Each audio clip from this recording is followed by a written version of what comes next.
Mari jemaat kita panggil untuk berdiri. Panggilan beribadah.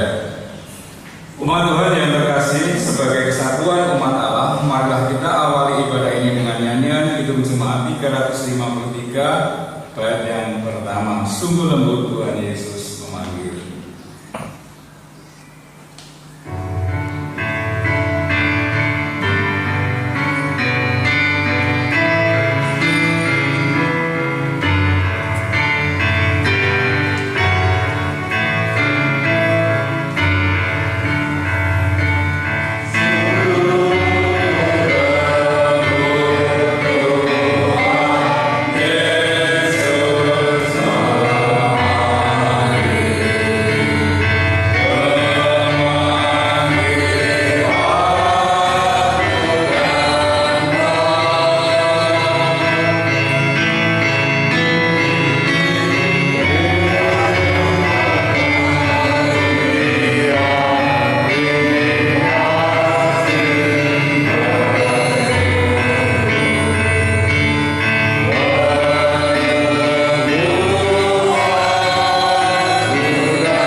Ibadah ini kita laksanakan dengan pengakuan bahwa pertolongan kita adalah di dalam nama Tuhan yang menjadikan langit dan bumi. Amin.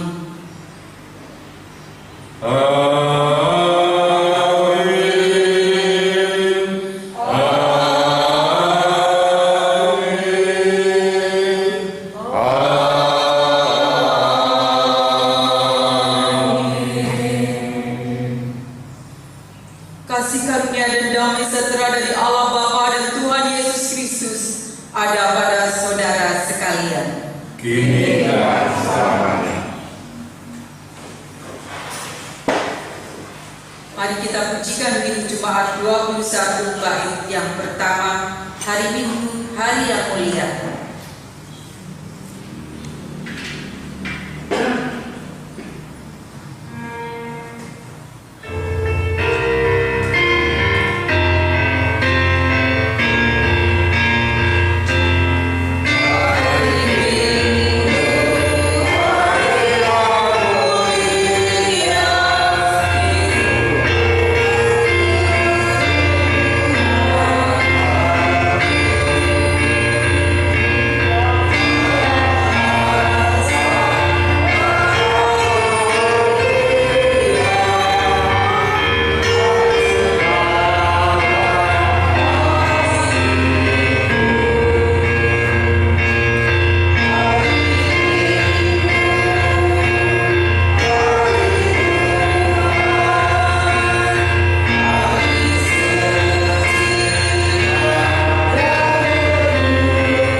Marilah kita mengaku dosa kita di hadapan Tuhan di dalam doa. Mari saya hantarkan. Ya Tuhan, Engkau menghendaki kami selalu rendah hati dan hidup sederhana. Kesediaan Tuhan hadir di bumi dalam diri Tuhan Yesus Kristus adalah cara Tuhan mengajarkan kami agar senantiasa hidup bersahaja. Ampunilah kami ya Tuhan, bila hati kami dipenuhi oleh keinginan untuk memiliki segala hal sehingga keinginan-keinginan ini yang berkuasa dalam hidup kami. Tolonglah kami agar berani menolak segala keinginan yang mengarahkan kami pada gaya hidup konsumtif. Berani menolak kebencian terhadap sesama kami. Berani menolak sikap yang memfokuskan pada berita yang tidak benar. Ya Tuhan, tolonglah kami. Sebab tanpa kasih, kuasa dan penyertaan-Mu, kami tidak mampu hidup seturut dengan kehendak-Mu. Dalam nama Tuhan Yesus, kami berdoa. Amin. Marilah kita menerima anugerah Allah sebagaimana yang tertulis dalam kitab Yesaya pasal 1 ayatnya yang ke-18. Marilah, baiklah kita berperkara, firman Tuhan. Sekalipun dosamu merah seperti kirmisi, akan menjadi putih seperti salju. Sekalipun berwarna merah seperti kain kesumba, akan menjadi putih seperti bulu domba. Demikianlah berita anugerah dari Tuhan. Syukur kepada Allah. Mari kita sambut berita anugerah dengan pujian Kidung Jemaat 400 bait yang pertama. Kudaki jalan mulia.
Sebelum kita mendengarkan firman Tuhan, mari kita datang mohon pertolongan Tuhan dalam doa.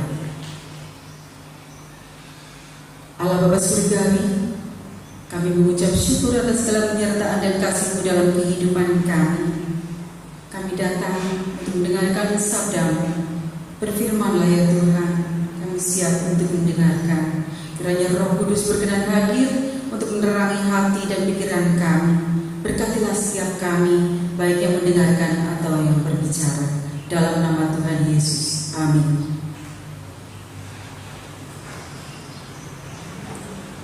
Pembacaan firman Tuhan, bacaan yang pertama, 1 Raja-Raja pasal 3 ayat yang ke-5 sampai 12, Mazmur tanggapan, Mazmur 119 ayat yang ke-129 sampai 136, bacaan yang kedua, Roma 8 ayatnya yang ke-26 sampai 36. Bacaan Injil dari Matius 13 ayat 31 sampai 33 dilanjutkan ayat 44 sampai 52. Kita akan bacakan Matius pasalnya yang ke-13 ayat 31 sampai 33 dilanjutkan 44 sampai 52.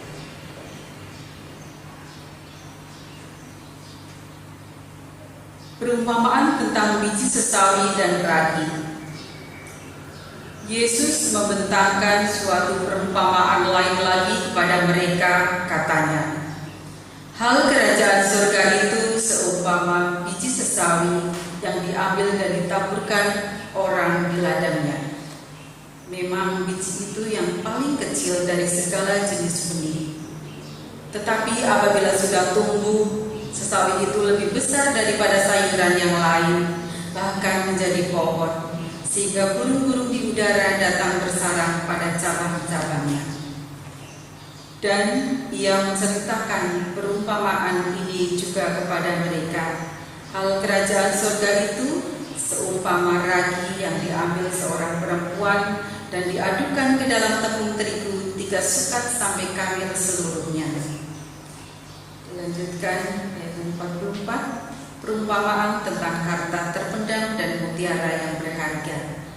Hal kerajaan surga itu seumpama harta yang terpendam di ladang, yang ditemukan orang lalu dipendamkannya lagi.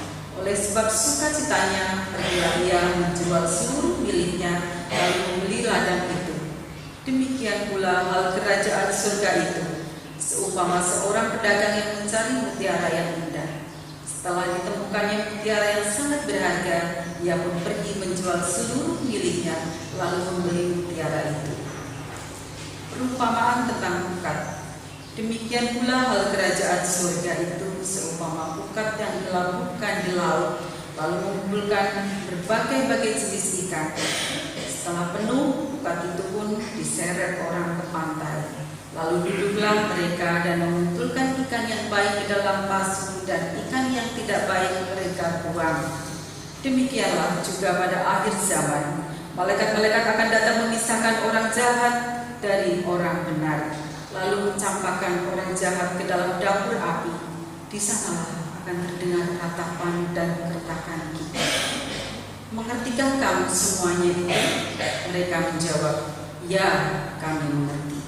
Maka berkatalah Yesus kepada mereka, karena itu setiap ahli Taurat yang menerima pelajaran dari hal kerajaan surga itu seumpama tuan rumah yang mengeluarkan harta yang baru dan yang lama dari perbendaharaannya. Demikianlah sabda Tuhan. Berbahagialah setiap orang yang mendengarkan firman Allah dan yang memelihara dan melakukannya. Haleluya.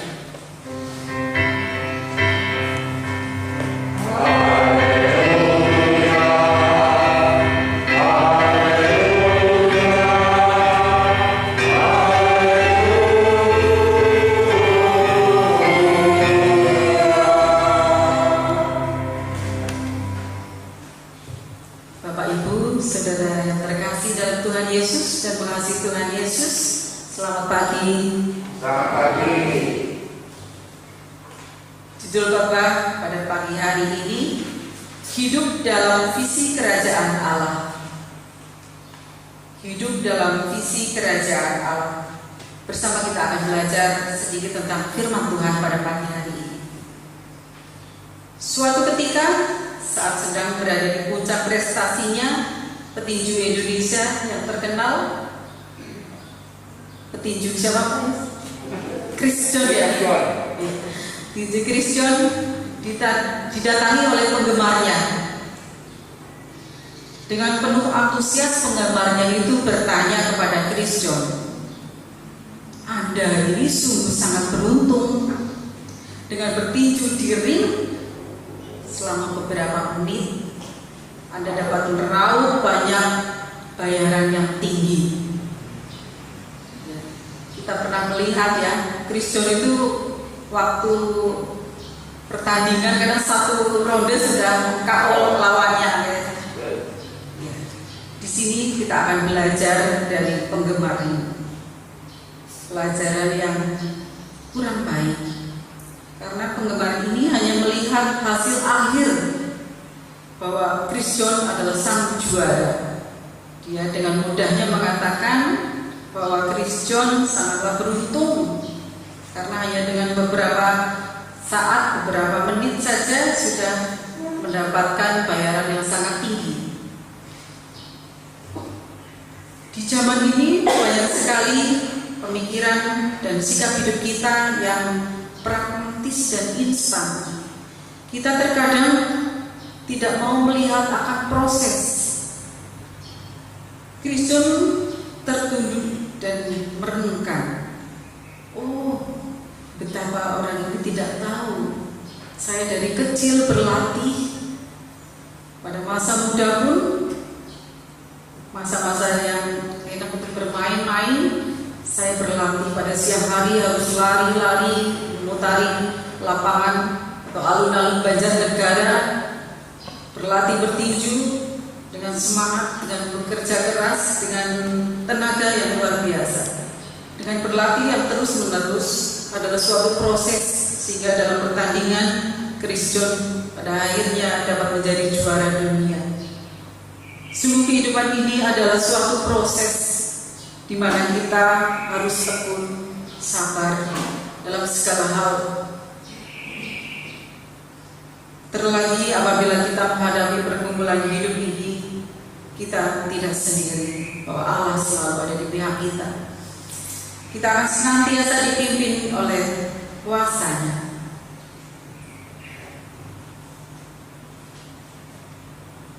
Memang manusia kadang menghadapi godaan untuk kepingin segera mendapatkan kesuksesan. Terkadang terlintas seperti film Aladdin.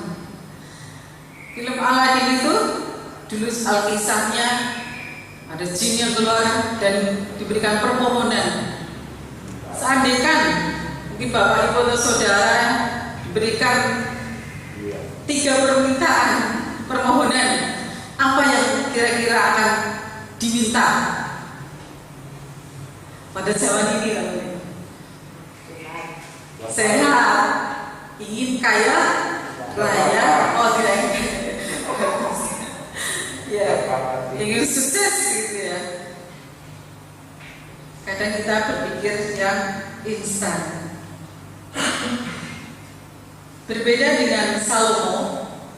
Salomo mempunyai kesempatan, bukan ditawari oleh Allah, tetapi oleh Allah sendiri.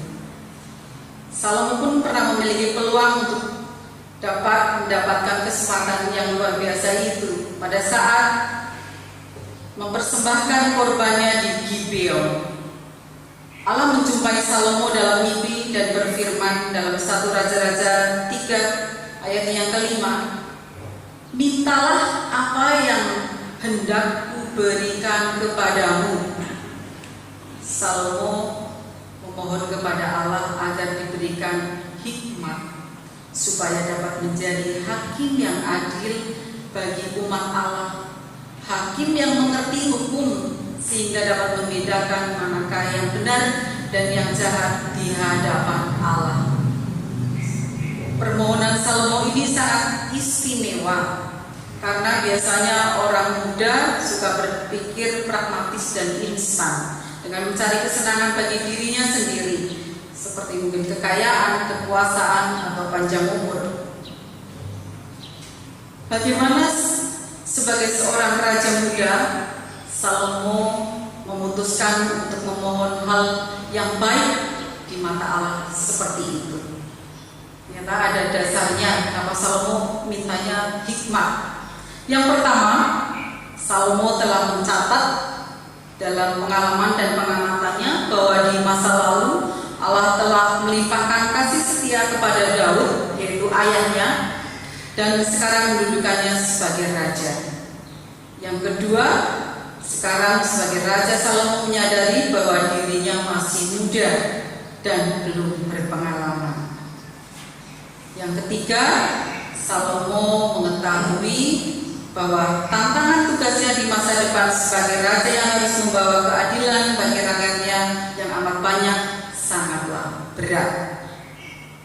Salomo memohon hikmat setelah ia melakukan refleksi mendalam dengan belajar dari sejarah masa lalu, meneliti keadaannya sekarang, dan memahami tentang tantangan masa depan. Jadi berpikir ke depan. Melalui semua itu Salomo ditolong untuk tidak hanya mengarahkan permohonannya untuk kesenangan dirinya sendiri, tetapi terutama untuk kepentingan dan masa depan bangsanya. Tidak berlebih bila disimpulkan bahwa permohonan Salomo itu visioner bagi bangsanya. Visioner dalam kamus KBBI adalah orang yang memiliki khayalan atau wawasan ke depan. Allah memandang permohonan Salomo sebagai hal yang sangat baik, sehingga Allah memberikan apa yang dimohonkan Salomo. Salomo menjadi raja yang sangat bijaksana, bahkan di muka bumi ini belum pernah ada dan tidak akan pernah ada raja yang melampaui hikmat Salomo. Melalui kisah Salomo ini kita diajar untuk tidak mengambil keputusan dalam hidup berdasarkan hal-hal yang sifatnya pragmatis atau instan. Setiap orang percaya harus hidup berdasarkan visi kerajaan Allah, yaitu hidup dalam kebenaran, seturut dengan kehendak Allah, tidak hanya mengejar kesenangan pribadi yang hanya sesaat, tetapi melibatkan kepentingan masa depan yang lebih besar. Dengan demikian, keberadaan orang percaya dapat menjadi berkat dengan menginspirasi orang banyak melalui teladan, kebaikan, dan ketaatan pada firman Tuhan. Saudaraku yang terkasih dalam Tuhan Yesus, apakah hidup berdasarkan visi kerajaan Allah itu mudah? Tentu saja tidak. Banyak cobaannya. Sebab itu berarti melawan arus dunia. Tetapi jangan takut, sebab Allah tidak membiarkan orang percaya berjuang sendirian. Melalui surat Roma 8, Rasul Paulus menegaskan bahwa dalam usaha untuk hidup dalam kebenaran dengan menuruti keinginan Roh, orang percaya tidak berupaya sendirian.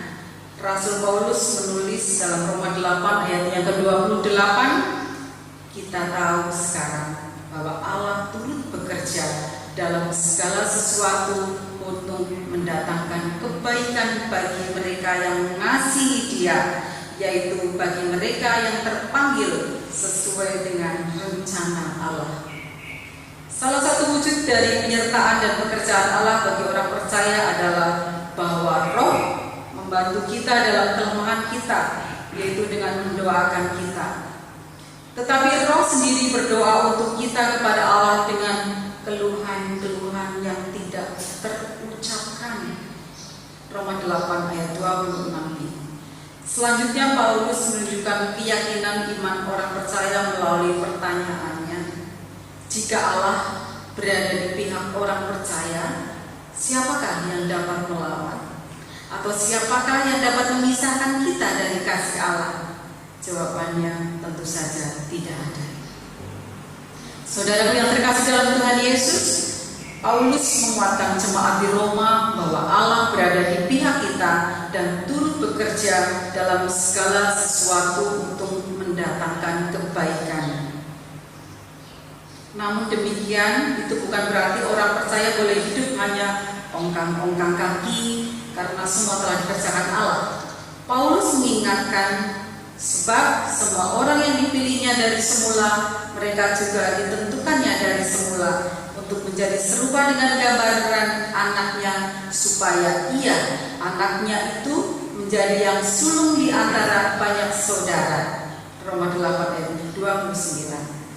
Jika demikian, menjadi serupa dengan gambaran anaknya, itu berarti bahwa setiap orang percaya harus hidup dengan berpikir, merasa, berbicara, dan bertindak seperti Tuhan Yesus. Taat dan setia melakukan kehendak Allah, bahkan bila perlu bersedia menanggung penderitaan dan memberikan nyawanya. Sama sekali tidak ada tempat bagi pikiran pragmatis dan instan. Saudara yang terkasih dalam Tuhan Yesus, kadang-kadang sebagai orang percaya kita merasa gamang untuk hidup menurut visi kerajaan Allah. Kita merasa hanya merupakan bagian kecil dari dunia. Apakah yang kecil ini punya dampak bagi dunia? Hal ini sering membuat kita kendor dalam iman. Perumpamaan mengenai biji sesawi dan ragi dalam Matius 13 ayat yang ke-31-33 mengajarkan kepada kita bahwa oleh kuasa kerajaan Allah, hal yang kecil bisa diubah menjadi yang besar. Biji sesawi yang sangat kecil apabila sudah tumbuh dapat menjadi pohon sehingga burung-burung dapat berhinggap di pohonnya. Demikian pula dengan ragi yang sedikit dapat menghamirkan seluruh adonan.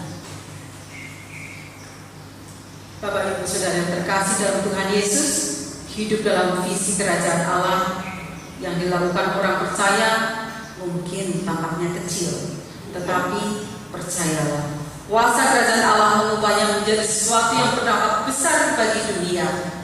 Cara hidup orang percaya yang demikian akan menginspirasi dan menjadi berkat bagi dunia.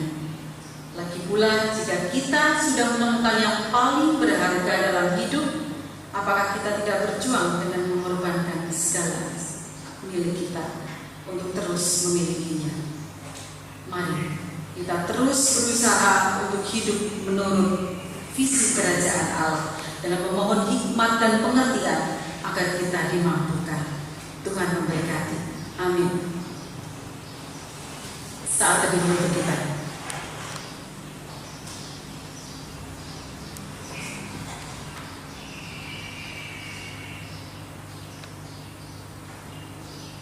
Saat teduh cukup.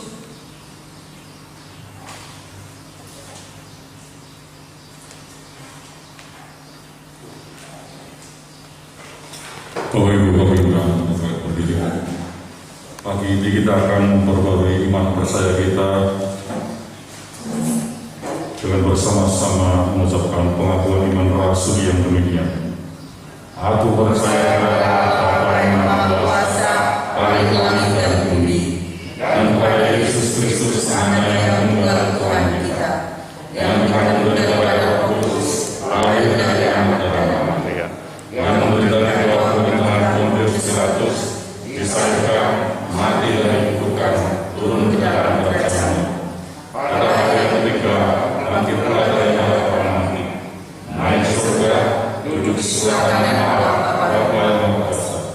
Dan akan datang di sana untuk menghakimi orang yang hidup dan mati. Aku percaya kepada Kudus, gereja yang kudus dan am, persekutuan orang kudus, pengampunan dosa, bangkitan daging, dan hidup yang kekal. Dipersilakan duduk kembali.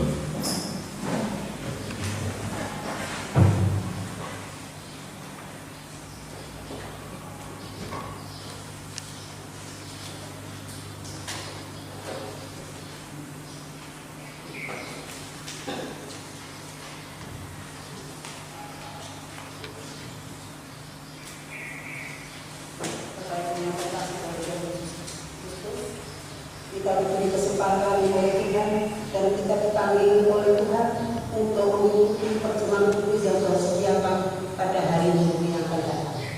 Oleh karena itu, mari kita mempersiapkan diri kita untuk mendengarkan dan mengikuti perjamuan kudus yang bersediakan bagi kita semuanya. Pada ibadah Minggu tanggal 2 Agustus tahun 2020 kita akan merayakan perjamuan kudus. Untuk menyambut dan ikut serta dalam perjamuan kudus itu, kita diajak memeriksa dan mempersiapkan diri secara pribadi dengan memperhatikan beberapa hal ini. Sebagai sarana untuk memelihara iman, sakrament perjamuan mengandung maksud, yaitu 1. Roti dan anggur sebagai lambang tubuh dan darah Tuhan Yesus, menunjuk dan mengingatkan bahwa penyaliban dan kematian Tuhan Yesus adalah dasar penyelamatan bagi manusia. 2. Sakramen perjamuan menunjuk dan mengingatkan bahwa orang-orang percaya merupakan keluarga Allah. 3. Sakramen perjamuan kudus menunjuk dan mengingatkan kepada perjamuan yang sempurna di surga sebagai kesempurnaan keselamatan. 4. Sakramen perjamuan menunjuk dan mengingatkan pemberitaan tentang kematian Tuhan Yesus sampai Dia datang. Sebelum kita menerima sakramen perjamuan ini, marilah kita sekali lagi menguji diri dengan bertanya kepada diri kita masing-masing sebagai berikut. 1. Apakah kita mengakui bahwa kita berada dalam kondisi tidak selamat, sehingga kita menyesal dan malu akan diri kita sendiri serta bertobat di hadapan Allah? 2. Apakah kita percaya bahwa kita akan menerima anugerah Allah, yaitu pengampunan dosa melalui sengsara dan kematian Tuhan Yesus Kristus, sehingga kita menerima keselamatan sempurna di dalam Tuhan? 3. Apakah kita mempunyai niat yang sungguh-sungguh untuk bersyukur melalui ketaatan kepada Tuhan, baik dalam anak-anak, perkataan maupun tingkah laku kita? Setiap orang yang menyesali dosa-dosanya dan mengharapkan rahmat Allah di dalam Tuhan Yesus Kristus serta bertekad sesuai dengan kehendak Tuhan pasti akan diterima dan dipandang pantas untuk mengikuti perjalanan hidup yang Tuhan sediakan bagi kita semuanya. Mari kita menyerahkan diri pada Tuhan kami. Tuhan Bapa kami yang berkata dalam kerajaan surga yang mulia, kembali ya Tuhan, anak-anak datang di hadapan hadirat-Mu pada pagi yang ini. Kami semua mengucap syukur karena kasih kuasa Tuhan selalu menyertai dan memberkati kami, sehingga Tuhan masih memberi kesempatan pada kami semua, sehingga pada hari yang indah ini Tuhan, Tuhan telah menuntut dan memanggil kami satu persatu untuk berkumpul di rumah ibadah ini bersama. Dan pada saat ini Tuhan, hamba minta mendengarkan firman-Mu, firman yang telah diperdengarkan tertanamkan dalam hati kami masing-masing, sehingga dengan firman-Mu datangkan berkat dalam kehidupan kami. Terkhusus ya Tuhan, Tuhan telah memanggil dan memberi kesempatan pada kami untuk datang pada Tuhan dalam perjamuan kudus yang akan datang. Kiranya Tuhan memberkati kami, berikan kesehatan yang baik, sehingga pada hari yang Tuhan sediakan bagi kami semuanya, kami berbondong-bondong untuk mengucap syukur dan mengikuti perjamuan yang telah Tuhan sediakan bagi kami. Ampuni ya Tuhan segala dosa dan kesalahan kami yang begitu banyak. Kami serahkan hidup dan kehidupan kami sepenuhnya di tangan kuasa-Mu, dan kami selalu percaya bahwa pertolongan kami hanya berasal dari Tuhan Yesus yang jadi juru selamat dan juru penyelamat kami yang sejati. Terima kasih Tuhan. Amin.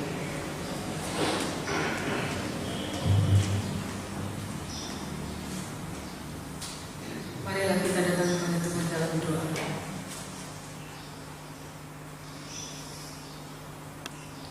Allah Bapa Surgawi, kami mengucap syukur kepada-Mu atas segala berkat dan kasih-Mu dalam kehidupan kami. Terima kasih ya Tuhan, di pagi hari yang indah ini kami boleh mendengarkan sabda-Mu. Tuhan, kami juga mengingat akan saudara-saudara kami yang pada saat ini sedang sakit dan dalam pergumulan imannya. Kiranya Tuhan titik mereka satu persatu, Tuhan jamah, Tuhan urapi, sehingga yang sakit disembuhkan, yang sedang dalam pergumulan imannya Tuhan kuatkan. Tuhan, kami juga menyerahkan akan pemerintahan dan bangsa kami serta masyarakat agar siap menata adaptasi kebiasaan baru. Berkatilah kami ya Tuhan. Berkatilah pula gereja yang terus terlibat dalam mencegah penyebaran COVID-19. Berkatilah pula tenaga medis dan non-medis akan dapat menjalankan tugasnya dengan baik. Berilah mereka kekuatan dan kesehatan. Berkatilah anak-anak kami ya Tuhan yang memulai memasuki sekolah tahun ajaran baru. Berkatilah ya Tuhan. Berkatilah pula akan Yayasan TK dan KB Witi Cahyani. Kiranya di tahun ajaran baru ini mendapatkan murid-murid. Berkatilah akan para guru dan karyawan.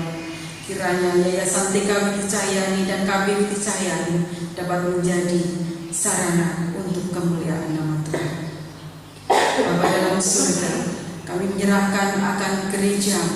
Berkatilah setiap kami, berkatilah setiap pribadi kami, agar kami dapat terlibat dalam kegiatan gereja, baik di dalam gereja ataupun di dalam lingkungan masyarakat kami, agar kami senantiasa dapat membawa akan visi kerajaan Allah. Berkatilah kami ya Tuhan, mampukanlah kami untuk hidup seturut dengan kehendak-Mu. Tuhan, walaupun kami kecil dan lemah, tetapi kami kiranya Tuhan mampukan agar kami boleh untuk memancarkan sinar kasih-Mu dalam kehidupan kami. Ampunilah ya Tuhan atas segala dosa dan pelanggaran kami. Kami menyerahkan sepenuhnya kehidupan kami hanya ke dalam tangan pengasihan-Mu, dan ajarlah kami dalam doa Bapa kami. Bapa kami yang ada di surga, dikuduskanlah nama-Mu, datanglah kerajaan-Mu, jadilah kehendak-Mu di bumi seperti di surga. Berikanlah kami pada hari ini makanan kami yang secukupnya, dan ampunilah kami akan kesalahan kami, seperti kami juga mengampuni orang yang bersalah kepada kami. Dan janganlah membawa kami ke dalam pencobaan, tetapi lepaskanlah kami daripada yang jahat. Karena Engkau-lah yang punya kerajaan dan kuasa dan kemuliaan sampai selama-lamanya. Amin.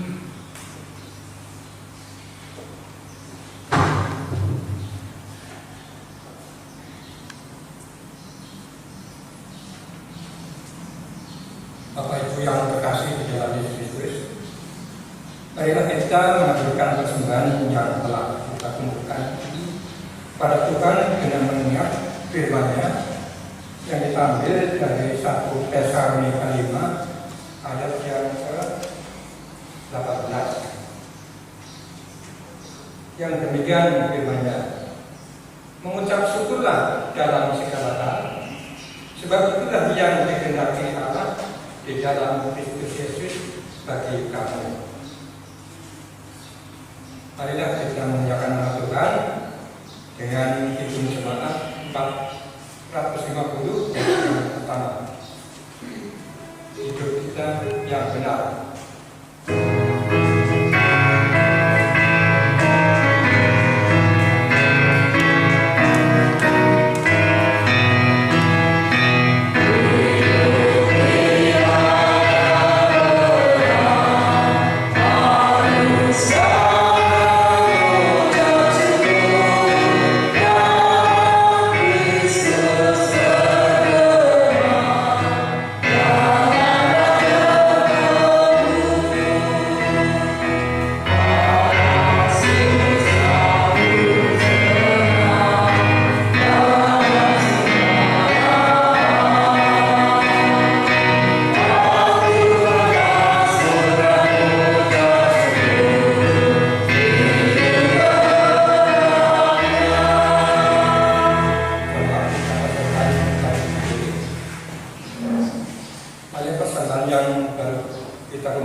Tuhan Allah kami yang bertata dalam kerajaan surga yang mulia, yang hanya kita kenal di dalam Yesus Kristus. Kami bersyukur ya Tuhan karena Engkau selalu menyertai dalam langkah kehidupan kami, atas berkat-Mu yang Kamu berikan kepada kami hingga sampai saat ini. Engkau telah memelihara hidup kami, bisa berkumpul di tempat ini hanya untuk memuliakan nama Tuhan dengan rajanya ibadah di minggu ini. Apalagi firman-Mu yang baru saja disampaikan oleh Ibu Asik. Kiranya Roh-Mu yang Kudus hadir di tengah-tengah kami untuk memberikan kami hidup dalam visi dalam kerajaan surga. Tadinya semua itu harus campur tangan Roh Kudus dengan kami untuk memberitakan berita itu untuk hidup dalam dunia ini. Tuhan, bersaja kami mengumpulkan sebagian milik kami yang asalnya juga dari berkat pemberian Tuhan. Dengan persembahan ini Tuhan terima, Tuhan sucikan dan Tuhan berkati sehingga bisa untuk hidup dan kehidupan gereja-Mu dan menjadikan urasan kerja-Mu di bumi ini dan kepadanya. Tuhan, kami juga berdoa untuk hamba-Mu yang mengelola persembahan ini. Tuhan berilah kemampuan sehingga apa yang dilakukan hanya seturut dengan kehendak Tuhan. Tuhan, dalam kami mengumpulkan atau ibadah ini tentunya ada hal-hal yang kurang berkenan di hadapan Tuhan, dan ampuni ya Tuhan semua dosa pelanggaran kami. Tuhan, sebentar lagi kami akan meninggalkan tempat ini, pulang kembali ke rumah kami masing-masing. Tuntunlah kami dalam perjalanan hingga sampai di rumah dengan penuh sukacita dan membawa berkat dari Tuhan. Dalam nama Tuhan Yesus Kristus kami berdoa dan ucap syukur. Terima kasih Bapa. Amin.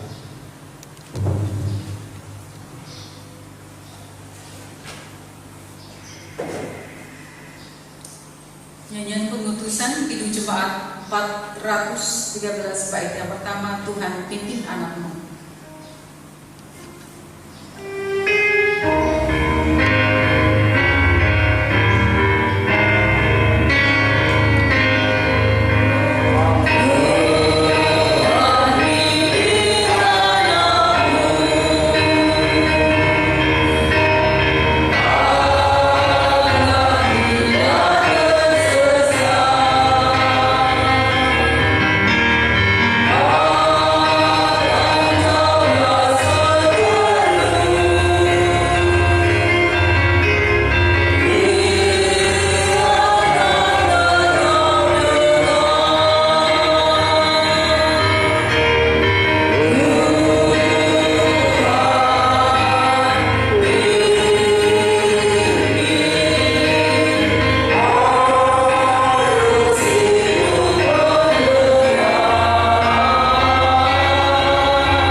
adalah saksi Kristus dan terimalah berkatnya. Anugerah Tuhan Yesus Kristus, kasih Allah, dan persekutuan Roh Kudus menyertai kita sekalian, sekarang sampai selamanya. Amin.